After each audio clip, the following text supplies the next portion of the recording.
Welcome to Shelf Help, a channel dedicated to talking into the void about whatever book I happen to be reading. I am your host, the reader. The following review will contain spoilers. This is not my first foray into reviewing.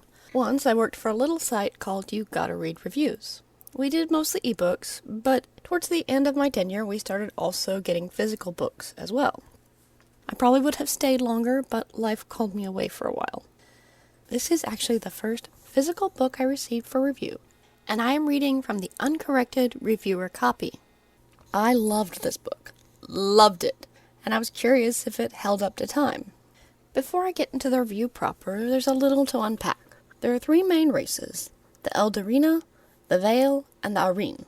The Eldarina are basically elves, and they are the creators and enslavers of both the Vale and the Arene. The Vale are a plant-based race that were created to be pollinated by the Arene, though the Eldarina also partook. They are peaceful and complacent by design, and the ones who both brokered and maintained the truce between the Eldarina and the Arene. That leaves our main race, the Arene. They were created with one purpose: to fight the Zaru, a race of magic-resistant reptiles. The Arene are one of those races that I'm kinda surprised hasn't appeared in D&D. They would be wildly popular. They are exclusively carnivorous and not particular about what or who they eat, preferably raw. Their bones are made of metal, and they use those bones to make their own armor and weapons. This includes cutting off their own arm, eating the flesh, and forging the metal. And that armor can be both sentient and act on its own. And once they have the armor, they are functionally immortal. If they die, strip the flesh from their bones, put the bones in the armor, add blood, poof, instant Arene. They also are born from a bucket of blood by basically the same principle. The Arene are oath-bound. Anything they promise, they must do, or they are forsworn and unmade. Their bones will become brittle, their teeth will fall out, they feel heat and cold, they can only eat cooked foods, and can become sick. All of this was done to them as part of their creation to keep them willing slaves to the Eldarine. Colster is the first, literally the first of his race ever made. He is thousands of years old. In that time, his name has become title, rank, and verb. He was there as his people were subjugated to thousands of years of slavery and torture.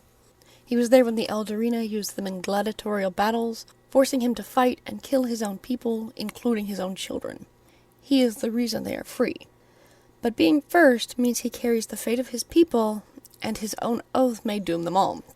Colster swore that he would kill all the Eldarina, but a truce was brokered, and now half the Eldarina alive were not alive when his people were enslaved, and bear no responsibility for what happened. Killing them will not avenge anything. It's just murder.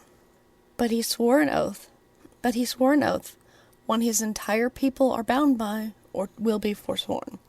So the choice comes down to committing genocide against either a partly innocent population, down to the last child, or letting his own people die in the place of the race that enslaved them. This is my kind of conflict. There's nothing worse in a book than a conflict that could be resolved by everyone pulling up their grown-up panties and talking. Here there is no easy answer. Morally, it is wrong to kill people who were not even alive when the Arene were enslaved. But he is also responsible for his own people, who have suffered enough and don't deserve to suffer more to spare their former masters. It's genocide one way or the other. So after 600 years of peace, what happened? Simple: Prince Dolvak. He is one of the newborn Eldarina, and like many of his generation, he sees the Arene as unreasonable and already compensated for their years of service. Which is kinda weird. His father was at the Battle of As You Please, and was directly responsible for the death of at least one of Colster's daughters. It would be like my parents writing off my grandparents' World War II stories as exaggerations. Dolvak is in a way Colster's opposite. He's young, arrogant, self-centered, and quite honestly, not that bright. All of these character traits are good to have, and make him very interesting. But he's kind of the hitch in the story for me. While there's nothing wrong with characters making dumb, arrogant, self-centered decisions, Dolvak is a prince, less than a generation removed from the conflict.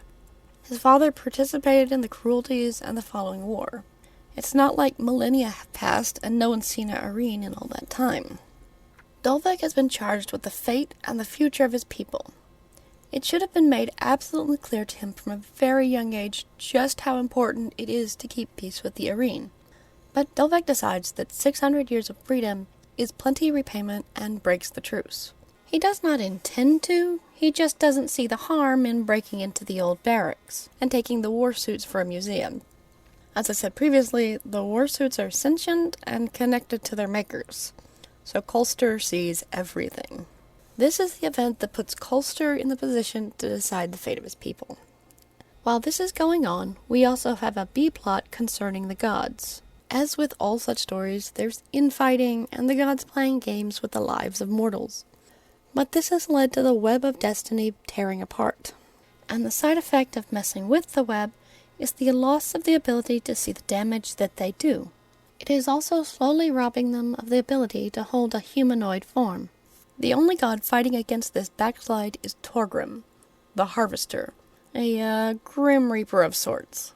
But he has a scheme of his own to set everything back on track before it comes apart, and he needs Colster's help to do it. There's only a small price for each of them to pay. I don't want to ruin this one with any sort of spoilers. This one is way too good. I'm going to put this one on my top shelf. As much as I love this book, I can't give it a reader's choice. Dolvek is the prince. He should have been raised with the best tutors in history and politics. While it has been 600 years, we're talking about barely a generation of difference. Even if he isn't the brightest cookie in the shed, this is something that holds the fate of his people in the balance, and should be one of those subjects absolutely hammered into his skull. Thank you for your time. I know everyone's mileage will vary, so please feel free to leave your thoughts.